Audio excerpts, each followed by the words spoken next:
está el maestro Alfonso Zárate.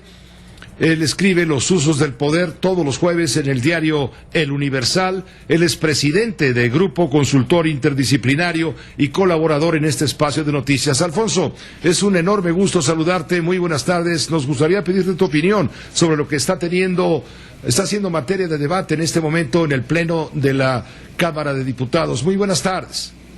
Buenas tardes, Pepe. Yo creo que este debate en torno a los fideicomisos no puede omitir una situación de contexto. ¿A qué me refiero? A que desde que el presidente López Obrador era candidato presidencial, planteó las propuestas de apoyos sociales muy importantes y al mismo tiempo sus grandes proyectos de infraestructura.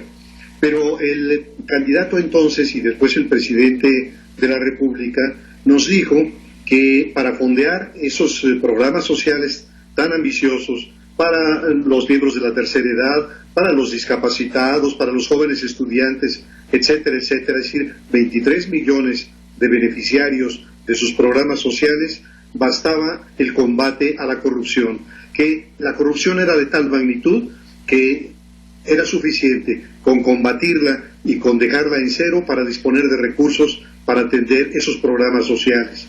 Pero ¿qué es lo que ha ocurrido a lo largo de casi 2 años? Número uno, que el combate a la corrupción no generó suficientes recursos para fondear ni los programas sociales ni los programas de infraestructura. Entonces lo que siguió fue la desaparición de algunos organismos y en ese contexto desapareció el Instituto de Apoyo a los Emprendedores, ProMéxico, el Consejo Nacional de Promoción Turística, y con los ahorros de la desaparición de esas instituciones tampoco sirvió para fondear todos los programas prioritarios del jefe del Ejecutivo. Así que lo que siguió fue un programa de austeridad muy severo, una austeridad draconiana que implicó tijeretazos al presupuesto de egresos de la Federación, recortar incluso en algunas ocasiones prestaciones legales para el personal de niveles medio, de subdirector a director general en la administración pública, y tampoco fue suficiente.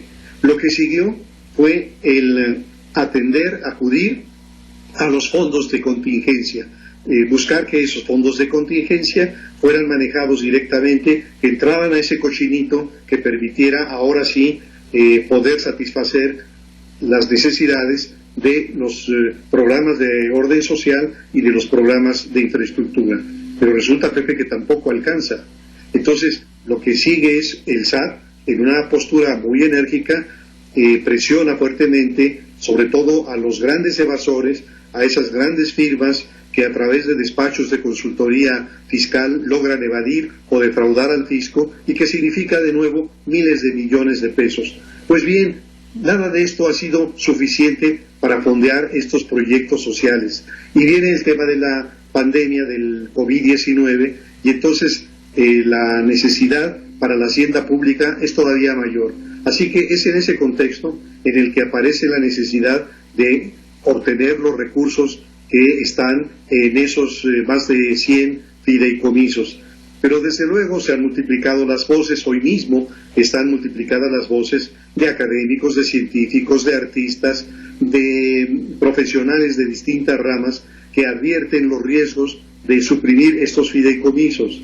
Se dieron en la Cámara de Diputados sesiones de Parlamento abierto, se argumentó, se dieron las razones por las cuales habría que ser selectivo, no utilizar el machete sino el bisturí y tratar de ver si algunos de estos fideicomisos no cumplían con requisitos, quizá de transparencia, de rendición de cuentas, e incluso que hubiera corrupción y que se corrigiera, pero no el machetazo de suprimir a todos los fideicomisos para contar en esta bolsa. Así que lo que estamos viendo es, por una parte, esta discusión de estas horas en Cámara de Diputados, seguramente se va a imponer la mayoría, y ahí el problema, en mi opinión, es el que Morena cuenta con una mayoría de votos que además son votos sin capacidad de crítica, es decir, que con alguna excepción de una diputada de Morena que ha advertido que el compromiso de los diputados es con el bienestar de los mexicanos y que por lo tanto hay que ser cuidadosos, el resto va a votar en automático.